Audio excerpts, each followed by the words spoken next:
هذا المصنع العراقي اتمنى يكون اول مصنع بالعالم يوصل مليون لايك على اليوتيوب، لان الاشياء اللي راح تشوفوها راح تفيد كل مواطن عراقي وتفيد اقتصاد البلد. ولازم تعرف مستقبل اولادكم متوقف على ازدهار الصناعه العراقيه حتى يزيد عدد العمال والموظفين ويتوظف كل ابنائكم.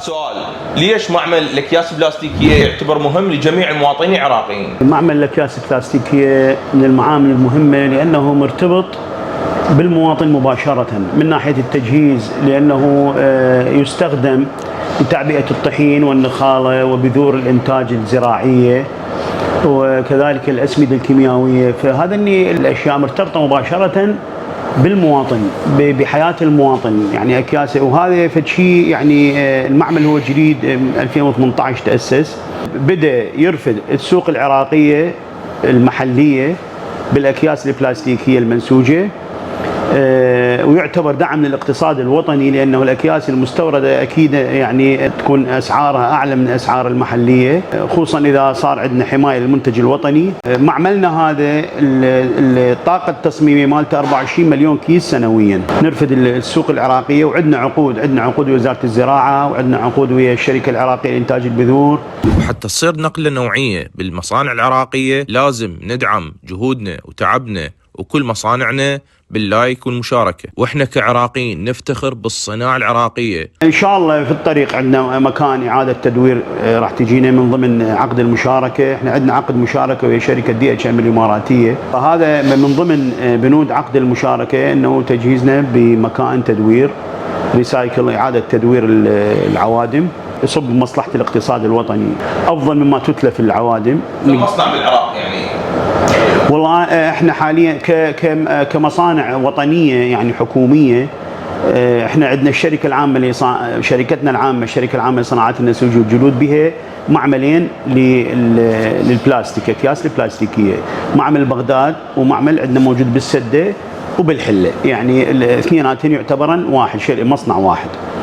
قد عدد الايدي العامله الايدي العامله اللي طبعا بالمناسبه انه المعامل هاي تشغل ايدي عامله عراقيه للانتاج، وهذا يفيد الاقتصاد الوطني ايضا الايدي العراقيه. احنا معملنا يحتاج بين 75 الى 100 عامل موظف على مود ننتج الطاقه التصميميه ونرفد السوق العراقيه بالاكياس.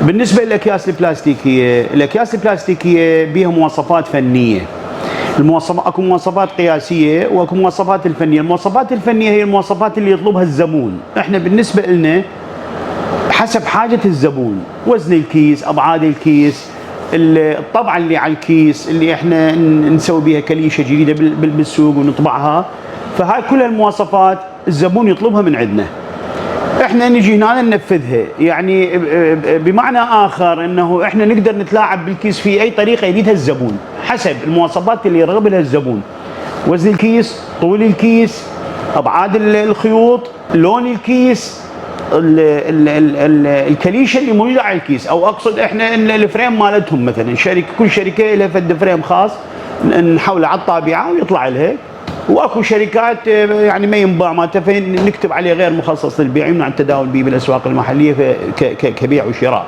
اي نوع من المنتجات تستهدفون بالاكياس؟ اي نوع من المنتجات؟ عندنا 3 انواع اكياس، احنا عندنا كيس مبطن، هذا يستفادون من عنده الاسمده الكيميائيه ومعامل السكر ومعامل الرز، هذين يستعملون اكياس مبطنه، وايضا اكياس مطليه بولي ايثيلين، هذا يستفاد منها ابو الاسمده ايضا الكيميائيه، وعندنا اكياس عاديه مثل الطحين، النخاله، البذور، هذا اللي ما يحتاجن تبطين، فيصير كيس قياسي فقط الابعاد.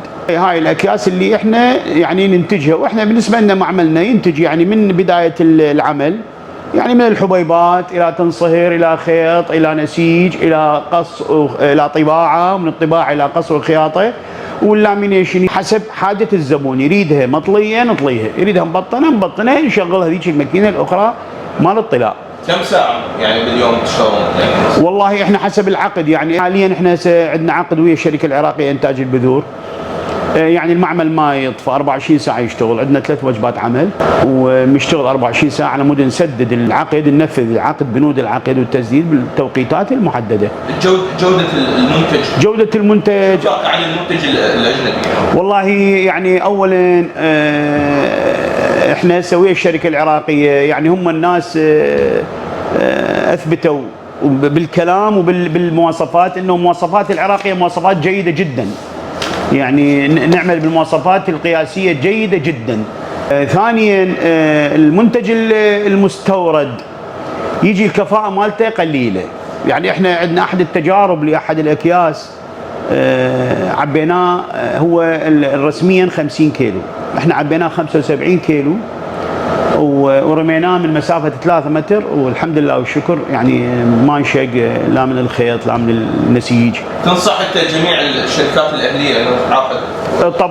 طبعا يعني شنو اللي يستفاد القطاع الاهلي اذا تعاقد؟ شنو اللي يستفاد؟ يعني احنا بالنسبه لنا القطاع الصناعي العراقي وخصوصا الشركه العراقيه الشركه العامه لصناعه النسيج والجلود اللي بيها معامل الاكياس، احنا الكيس مالتنا مواصفات عاليه جدا، اسعاره تنافس المستورد اللي كفاءته قليله. والله النصيحه الاخيره اللي اقدمها يعني انصح الشركات الاهليه والشركات الحكوميه ايضا، يعني عندنا شركات حكوميه تجاره الحبوب، اسمده جنوبيه، يعني انصحهم انه يتعاملون مع المنتج العراقي عن طريق من خلال الشركه العامه لصناعات النسيج والجلود بمعمليها بغداد والمسيب والحله. تخيلوا هاي الحبيبات راح تغير الاقتصاد العراقي. هاي الكميات من المواد الأولية من تدخل بهذا المصنع راح تتحول إلى منتج دخل لكل بيت عراقي مئات السنين. وهنا يتم تحميل المنتجات إلى جميع السوق المحلي، وهنا يتم نسج خيوط المنتج. وهذا المصنع عنوانه قرب ساحة عدن في بغداد الكاظمية.